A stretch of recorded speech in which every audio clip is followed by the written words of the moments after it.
Mancherial original name Garmilla.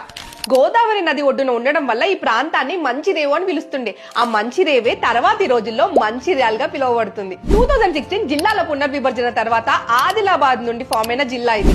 MCC cement, orient cement, ఇంకా అనేక cement factories ఈ జిల్లాలో ఉన్నాయి. మాజీ స్పీకర్ శ్రీపాదరావు గారి పేరుని ఎల్లంపల్లి ప్రాజెక్ట్ కి పెట్టినారు.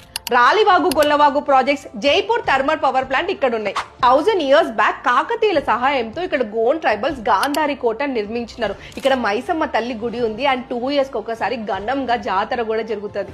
రెండవ అన్నవరంగా పిలువబడే గూడెంగట్టు సత్యనారాయణ స్వామి ఆలయం, బుగ్గ రాజేశ్వర ఆలయం, కత్తెరసాల శ్రీ మల్లన్న స్వామి టెంపుల్స్ ఇక్కడ చాలా ఫేమస్. కావల్ టైగర్ రిజర్వ్ ఈ జిల్లాలోనే ఉన్నాయి. 1956 జెంటిల్మ్యాన్ అగ్రిమెంట్ లో కీలక పాత్ర పోషించిన జేవి నరసింగరావు గారు, తెలంగాణ ఉద్యమాన్ని ఉడకలెత్తించిన ప్రొఫెసర్ కోదండరాం గారు, తెలంగాణ మలిదశ ఉద్యమానికి పాటలతో ఊపిరి పోసిన గూడ అంజయ్య గారు లాంటి గొప్ప వాళ్ళు పుట్టిన నేల మంచిర్యాల జిల్లా. ఒకవేళ మీరు మంచిర్యాల జిల్లా నుండి అయితే ఈ జిల్లా గొప్పతనాన్ని అందరికీ షేర్ చేయండి.